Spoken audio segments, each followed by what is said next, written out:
The modern world knows little of these ancient rites. The scientist and the theologian alike gaze upon the sacred structure, wondering what fundamental urge inspired the Herculean labor. If they would but think for a moment, they would realize that there is only one urge in the soul of man capable of supplying the required incentive, namely, the desire to know, to understand, and to exchange the narrowness of human mortality for the greater breadth and scope of divine enlightenment.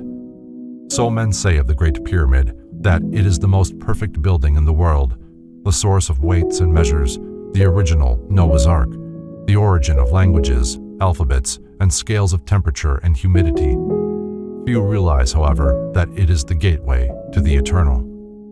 Though the modern world may know a million secrets, the ancient world knew one, and that one was greater than the million, for the million secrets breed death, disaster, sorrow, selfishness, lust, and avarice, but the one secret confers life, light, and truth.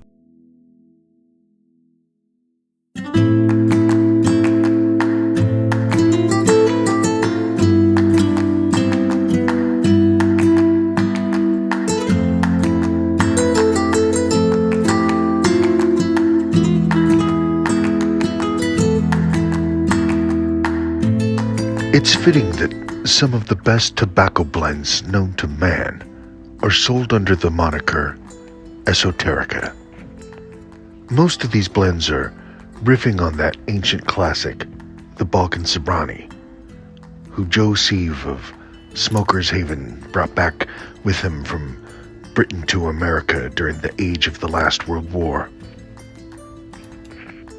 Western esotericism, sometimes known as the Western mystery tradition, is a term scholars use to categorize a wide range of loosely related ideas and movements that developed within Western society. The earliest traditions emerged in the Eastern Mediterranean during late antiquity, where Hermeticism, Gnosticism, Neo-Pythagoreanism, and Neoplatonism developed as schools of thought distinct from what became mainstream Christian Kabbalah and Christian Theosophy. The 17th century saw the development of initiatory societies professing esoteric knowledge such as Rosicrucianism and Freemasonry, while the Age of Enlightenment of the 18th century led to the development of new forms of esoteric thought. Esoteric ideas permeated the counterculture of the 1960s and later cultural tendencies, which led to the New Age phenomenon in the 1970s. Now, I had to get in touch with the ancient texts recently due to my interest in the Woodstock Festival. When I found out that the festival was financed by the heir to a drug company fortune, and that the head of security later went on to become director of the DEA, I wanted to look a little bit further. When you follow the LSD, a path emerges on a map that is a journey back in time to the heart of the counterculture of the 1960s and the religious movements born out of the psychedelic experience. But the map doesn't end there, and the timeline goes back much further than anyone has heretofore realized. When I read my first book on Woodstock, the opening paragraph of the day of the festival included an esoteric reference about a wolf in sheep's clothing. Being somewhat aware of the symbolism, I began to research deeper into what some have called the last acid test. Bought and paid for by Wall Street, the event was one of the largest gatherings in human history. Page after page, I read all of the available histories, found everything that could be found about Captain Al Hubbard, overturned each dusty old article countless hours of interviews, and research of family histories. And it all came down to one thing: a puzzle I found in the world.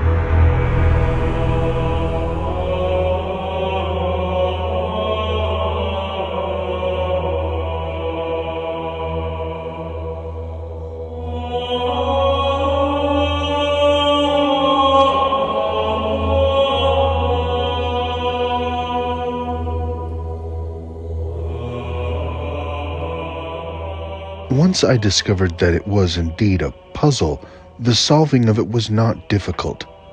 Rather, it was quite simple. That's the thing I think that makes it so moving, is that the truth turns out to be so simple. However, the takeaway of the knowledge is completely up to the observer.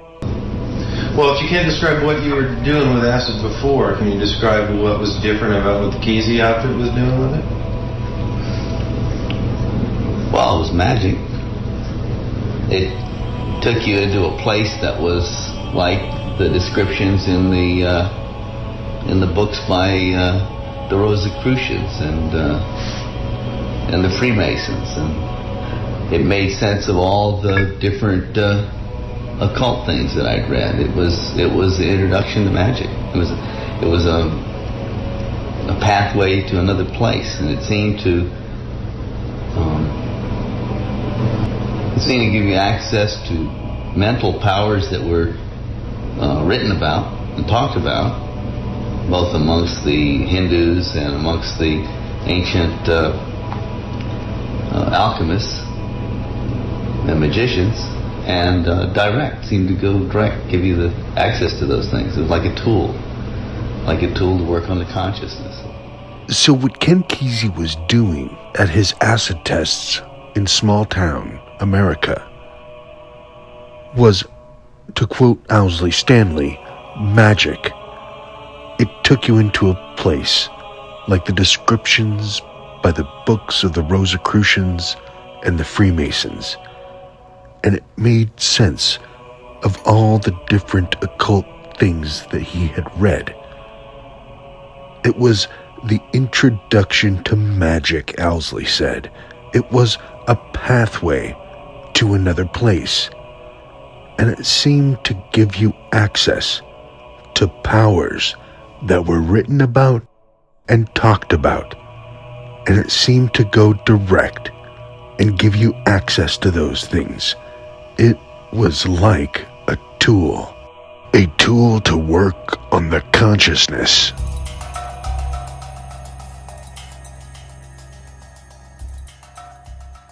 Here is part of an interview with the subject just before LSD is to be administered.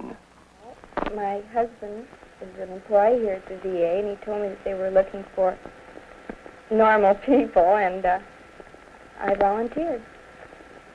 I see. Do you feel you're normal? I hope I'm normal. I think so. Well, a little while back you took quite a series of psychological tests, and I can assure you that you're a very stable and well-balanced person as a result of the tests. And how do you feel about coming here and drinking this strange material?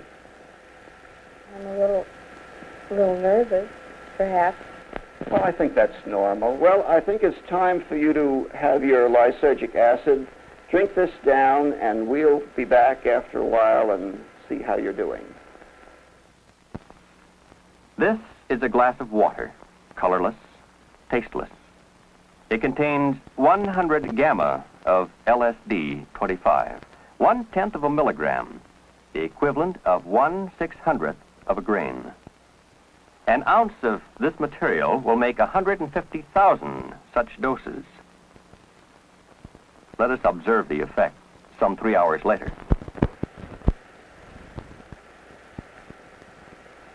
Well, tell me. Well, I just couldn't. I couldn't possibly tell you. It's here. Can't you feel it? This whole room. This everything is in color, and and I can feel the air. I can see it. I can see all the molecules. I'm part of it. Can't you see it? I'm trying. Oh, it's just like you're released or you're free or... I don't know how I can tell you. How do you feel inside? Inside? I don't have any inside. Is it all one? It would be all one if you weren't here, and if nobody else. Yes, everything is one. You have nothing to do with it. I am one with what I am. I can see everything in color. Everything. You have to see the air. You can't believe it. And the dimensions and all the prisms and the rays and everything coming down through you and moving. What does this all mean to you? I've never seen such infinite beauty in my life. It's like a curtain or a spider web. Can you see it? It's right here in front of me, right now. Watch. No. Good heavens. You know what went through me? It passed right through me. Could you feel it? Me? There isn't any me.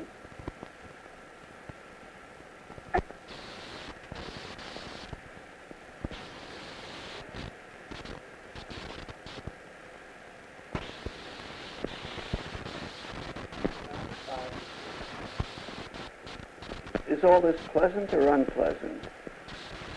Or aren't these the right words? What seems pleasant or unpleasant? There isn't anything pleasant or unpleasant. It's too beautiful. It's how can you think and... I mean, can't you feel it? Everything is so beautiful and lovely and alive. You shouldn't say anything about anything not being. This is reality. This is... If you look right over there,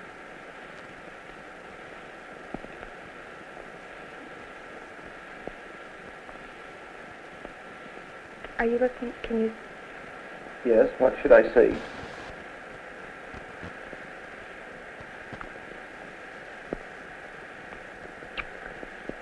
I wish I could talk in Technicolor, or let you see. Can you? Did you say you can see it? No, I can't quite see it. Tell me about it.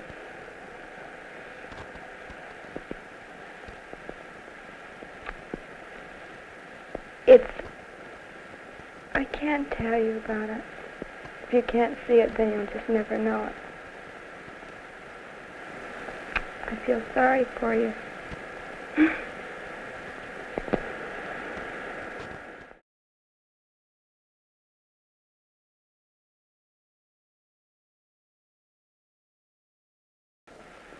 That's what death is going to be like.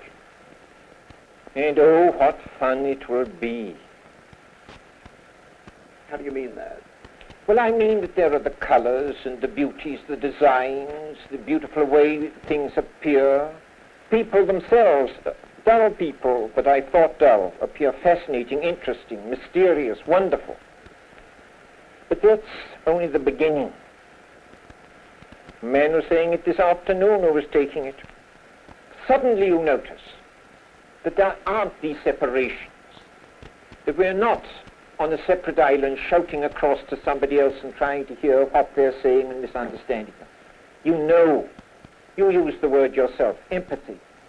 This thing's flowing underneath. We're parts of a single continent. It meets underneath the water. and with that goes such delight, the sober certainty of waking bliss.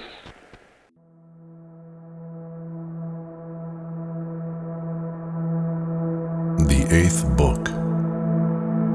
That the greatest evil in man is the not knowing God. Whither are you carried, O men, drunken with drinking up the strong wine of ignorance, which seeing you cannot bear, why do you not vomit it up again? Stand and be sober, and look up again with the eyes of your heart. And if you cannot all do so, yet do as many as you can. For the malice of ignorance surroundeth all the earth, and corrupteth the soul, shut up in the body, not suffering it to arrive at the havens of salvation. Suffer not yourselves to be carried with the great stream, but stem the tide that you can, you that can lay hold of the haven of safety, and make your full course towards it. Seek one that may lead you by the hand and conduct you to the door of truth and knowledge, where the clear light is that is pure from darkness, where there is not one drunken, but all are sober and in their heart look up to him, whose pleasure it is to be seen. For he cannot be heard with the ears, nor seen with eyes, nor expressed in words, but only in mind and heart.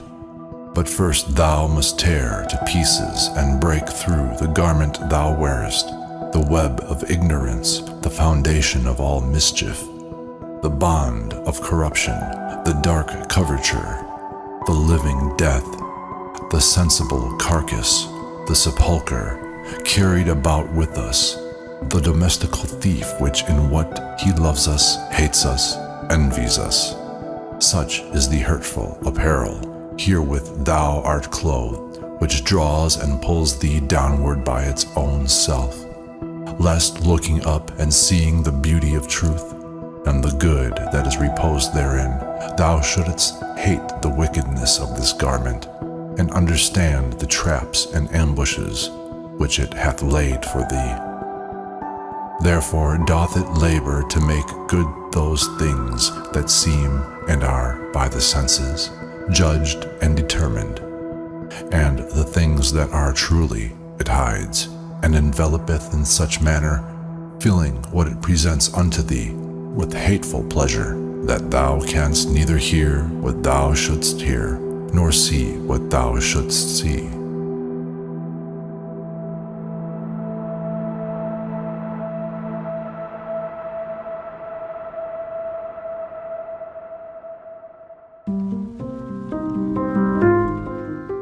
When Hermes or Thoth or Trismegistus or whatever is talking about the garment we are all clothed with, he's talking about our bodies that we have, with which our souls are united.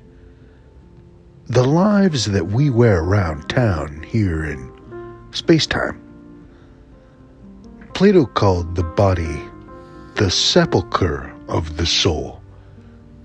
Here Hermes says that before we can see God, first thou must tear to pieces and break through the garment thou wearest. He calls it the dark coverture, the living death, the sensible carcass, the sepulchre carried about with us. How do you feel inside? Inside. I don't have any inside. Is it all one? Yes, everything is one. You have nothing to do with it. I am one with what I am. But me? There isn't any me. But me? There isn't any me. This is a description of the state of the spirit of man in position to the flesh or the body. In the Christian stories, this is the eating of the apple, that imprisons that first man into a deadly mortal state. Hermes, or Thoth, goes on. The domestical thief, which in what he loves us, hates us, envies us. Such is the hurtful apparel herewith thou art clothed, which draws and pulls thee downward by its own self, lest looking up and seeing the beauty of truth and the good that is reposed therein, thou shouldest hate the wickedness of this garment, and understand the traps and ambushes it hath laid for thee. It's so interesting and insightful to think of the self or the body as having laid traps for the soul. I feel like it makes it a lot easier to tame the wild desires of our lives by understanding that there is an enmity or an ill will that the body harbors toward the spirit, and that in order to align with the good, we must free ourselves of that body material mindset. The body traps us through what Hermes calls hateful pleasure, that thou can neither hear what thou should hear, or see what thou should see. It really gives a whole new meaning to life, where you see how the first would be last, and that the last would be first. For me, the reading of these ancient texts brought great insight because I read them within the context of the ancient secret, which they all seem to be writing about. It acts like a key that unlocks a hidden truth behind a string of philosophic endeavors that reach back into the early mode of philosophic thought. There are few who can hold up a mirror and not become evil. A mirror does not expose evil, rather, it creates it. Look, this ain't the time to get philosophical. I'm running low on ammo here. In short, mirrors ought to be merely glanced at, not stared at.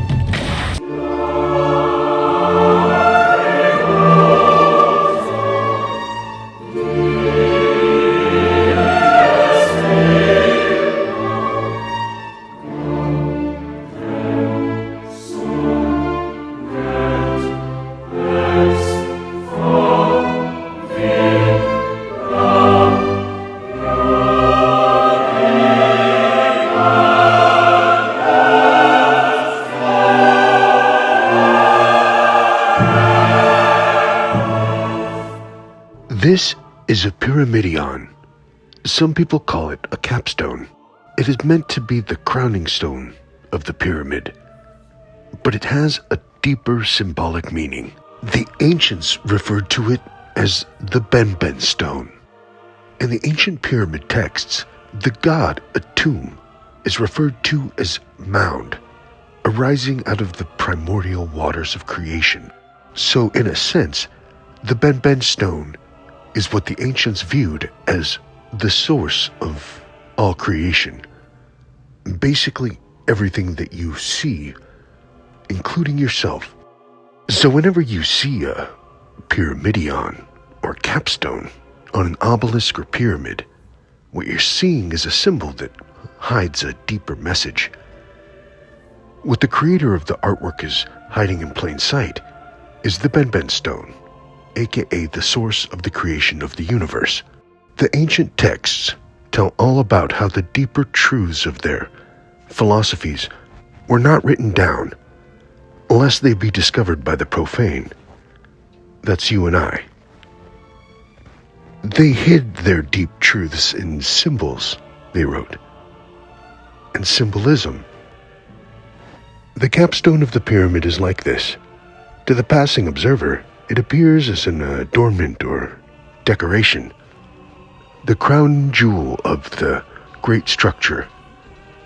The deeper meaning is that it is the Benben stone, i.e. the stone that is the source of all creation, of what you and I call the universe. I've spoken to a good friend of mine about taking a trip to Egypt to see the Great Pyramid firsthand. I think a star time-lapse of the pyramid would be nice. Some say Hermes was the teacher of Moses, and that he would have imparted these ancient secrets to the wandering patriarch of Israel.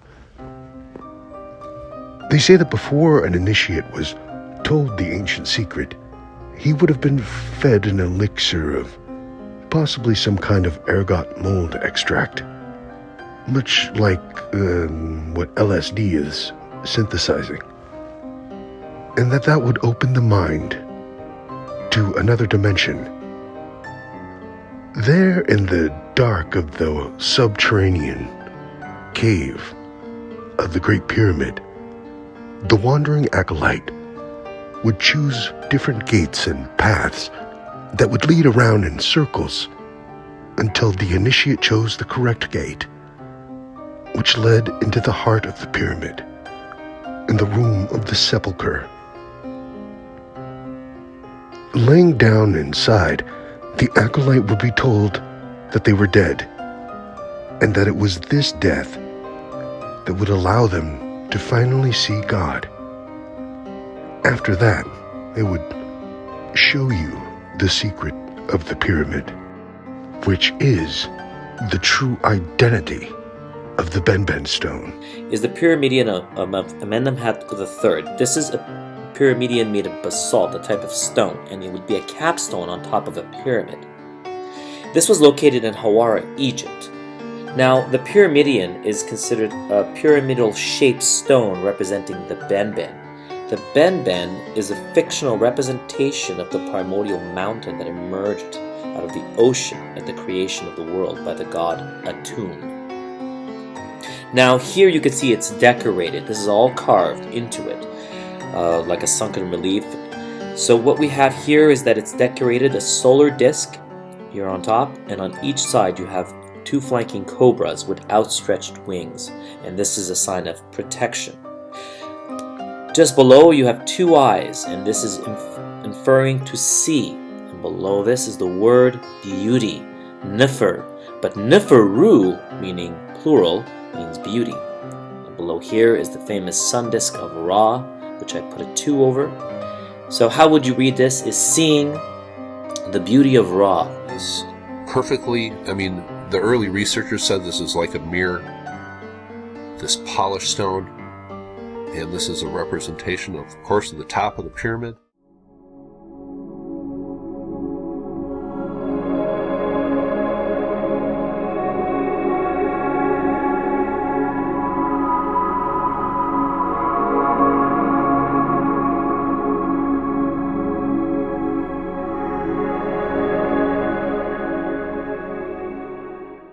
For every law and power active in universal procedure is manifested to the limited sense perceptions of man through the medium of symbol. Every form existing in the diversified sphere of being is symbolic of the divine activity by which it is produced. By symbols, men have ever sought to communicate to each other those thoughts which transcend the limitations of language, rejecting man-conceived dialects as inadequate and unworthy to perpetuate divine ideas. The mysteries thus chose symbolism as a far more ingenious and ideal method of preserving their transcendental knowledge. In a single figure, a symbol may both reveal and conceal, for to the wise, the subject of the symbol is obvious, while to the ignorant, the figure remains inscrutable. Hence, he who seeks to unveil the secret doctrine of antiquity must search for that doctrine not upon the open pages of books which might fall into the hands of the unworthy, but in the place where it was originally concealed. The capstone, if it existed, was itself a miniature pyramid, the apex of which again would be capped by a smaller block of similar shape, and so on, ad infinitum. The capstone therefore is the epitome of the entire structure. Thus, the pyramid may be likened to the universe, and the capstone to man. Following the chain of analogy, the mind is the capstone of man, the spirit the capstone of the mind, and God, the epitome of the whole, the capstone of the spirit. As a rough and unfinished block, man is taken from the quarry and by the secret culture of the mysteries gradually transformed into a true and perfect pyramidal capstone. The temple is complete only when the initiate himself becomes the living apex, through which the divine power is focused into the diverging structure below. W. Marsham Adams calls the Great Pyramid the house of the hidden places. Such indeed it was, for it represented the inner sanctuary of pre-Egyptian wisdom. By the Egyptians, the Great Pyramid was associated with Hermes, the god of wisdom and letters, and the divine illuminator worshipped through the planet Mercury. Relating Hermes to the pyramid emphasizes anew the fact that it was in reality the supreme temple of the invisible and supreme deity.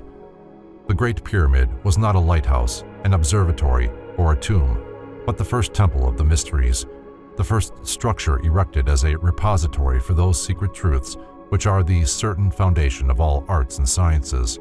It was the perfect emblem of the microcosm and the macrocosm, and according to the secret teachings of the tomb of Osiris, the black god of the Nile, Osiris represents a certain manifestation of solar energy, and therefore his house or tomb is emblematic of the universe within which he is entombed and upon the cross of which he is crucified. Through the mystic passageways and chambers of the Great Pyramid, past the illumined of antiquity, they entered its portals as men. They came forth as gods. It was the place of the second birth, the womb of the mysteries, and wisdom dwelt in it as God dwells in the hearts of men. Somewhere in the depths of its recesses, there resided an unknown being who was called the Initiator, or the Illustrious One, robed in blue and gold, and bearing in his hand the sevenfold key of eternity. This was the lion-faced Hierophant, the Holy One, the Master of Masters, who never left the house of wisdom, and whom no man ever saw, save he who passed through the gates of preparation and purification.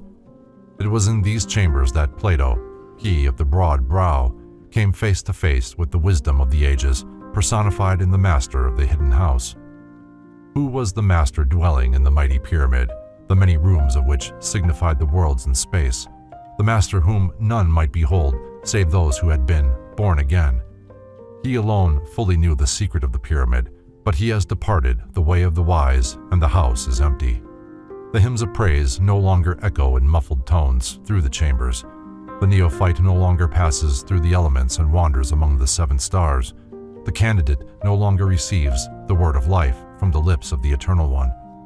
Nothing now remains that the eye of man can see but an empty shell, the outer symbol of an inner truth, and men call the house of God a tomb.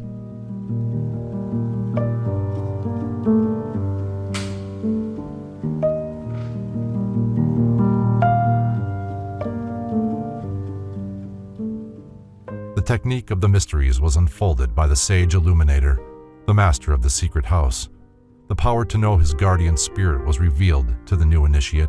The method of disentangling his material body from his divine vehicle was explained, and to consummate the magnum opus, there was revealed the divine name, the secret and unutterable designation of the supreme deity, by the fairy knowledge of which man and his God are made consciously one.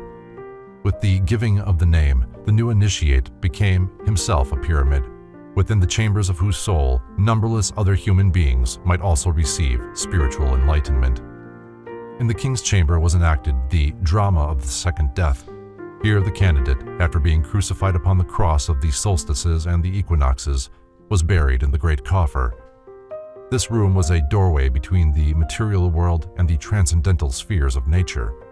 While his body lay in the coffer, the soul of the neophyte soared as a human-headed hawk through the celestial realms, there to discover firsthand the eternity of life, light, and truth, as well as the illusion of death, darkness, and sin. Thus, in one sense, the Great Pyramid may be likened to a gate through which the ancient priests permitted a few to pass toward the attainment of individual completion. The time will come when the secret wisdom shall again be the dominating religious and philosophical urge of the world.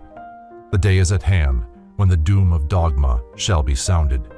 The great theological Tower of Babel, with its confusion of tongues, was built of bricks of mud and the mortar of slime.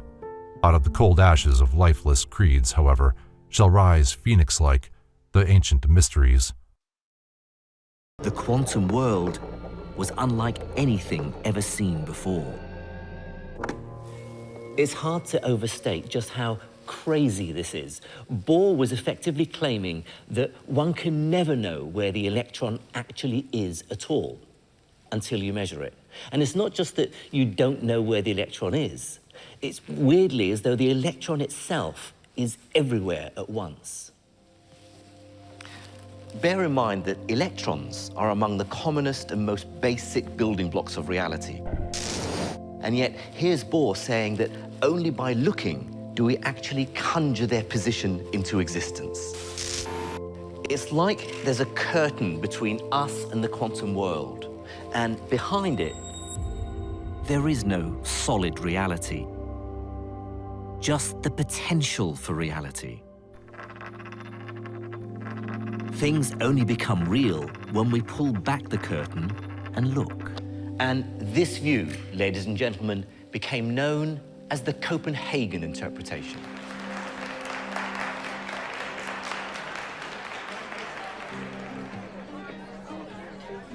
Persuasive as it might seem, many people couldn't stomach Niels Bohr's outlandish ideas, and they found a natural leader in the most powerful man in science. Albert Einstein hated this interpretation with every fiber of his being. He famously said, "Does the moon cease to exist when I don't look at it?"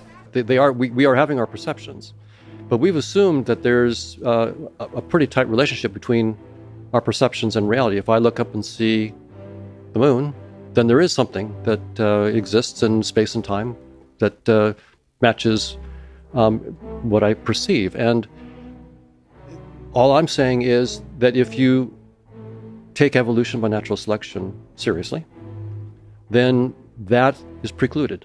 That our perceptions are there. They're there to guide adaptive behavior, full stop. They're not there to show you the truth. In fact, the way I think about it is they're there to hide the truth because the truth is too complicated. Isn't it terrifying to acknowledge that, to look beyond the game? Isn't it? It scares the hell out of me. It really is scary.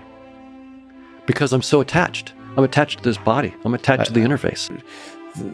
Even Einstein realized that this particular thing, some of the stories we tell ourselves, is constructing interfaces that are oversimplifying the way things work. Because it's nice. The stories are nice. Stories are nice. Just like video games. They're nice. Right, but Einstein was a realist, right? He was a famous realist in the sense that he was very explicit in a 1935 paper with Podolsky and Rosen, the EPR paper, where they said, if without in any way disturbing the system, I can predict with probability 1 the outcome of a measurement, then there exists in reality that element, right? That value, that. And we now know from quantum theory that that's false. That Einstein's idea of local realism is strictly speaking false. Yeah. And so we can predict, we can set up in quantum theory. You can set up, and there's a paper by Chris Fuchs, Quantum Bayesianism, where he scouts this out. It was done by other people, but he gives a good presentation of this, where they have a sequence of something like 9 different quantum measurements that you can make, and you can predict with probability 1 what a particular outcome will be, but you can actually prove that it's impossible that the value existed before you made the measurement. So you know with probability 1 what you're going to get, but you also know with certainty that value was not there until you made the measurement.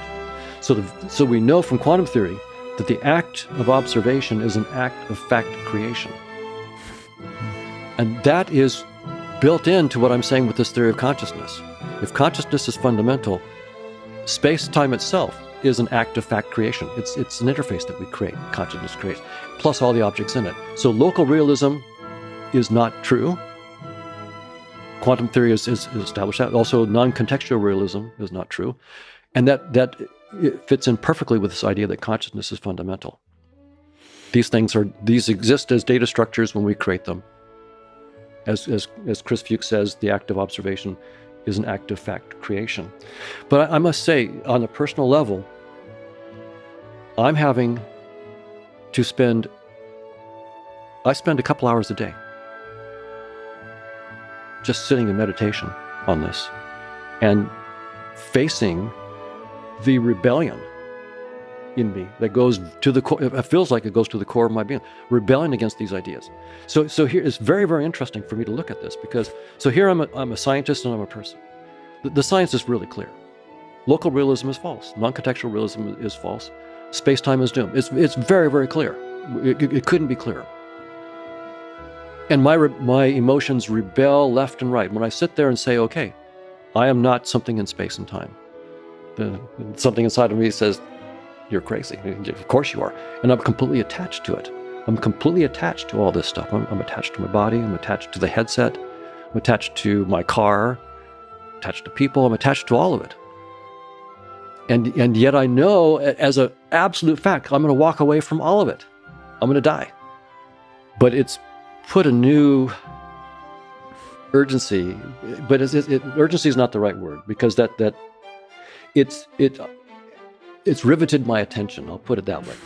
It's really riveted my attention, and I spent a lot more time looking at what spiritual traditions say. I don't, by the way, again, not taking it with take it all with a grain of salt. But on the other hand, I think it's stupid for me to ignore it. So I try to listen to the best ideas and to sort out nonsense from, and we all have to do it for ourselves, right? It's not easy. So what makes sense, and I have the advantage of some science, so I can look at what science says and try to compare with spiritual tradition. I try to sort it out for myself. But then I also look and realize that there's another aspect to me, which is this whole emotional aspect. I seem to be wired up, as evolutionary psychology says I'm wired up, right?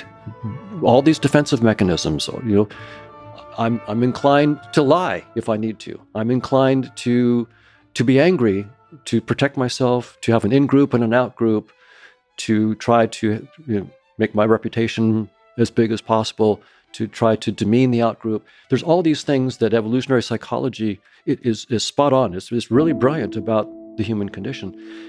And yet I think evolution, as I said, evolutionary theory is a projection of a deeper theory where there may be no competition. So I'm in this very interesting position where I feel like, okay, according to my own theory, I'm consciousness. And maybe this is what it means for consciousness to wake up. It's not easy. The secret of the pyramid is a puzzle. It's one that you could say is literally staring you right in the face.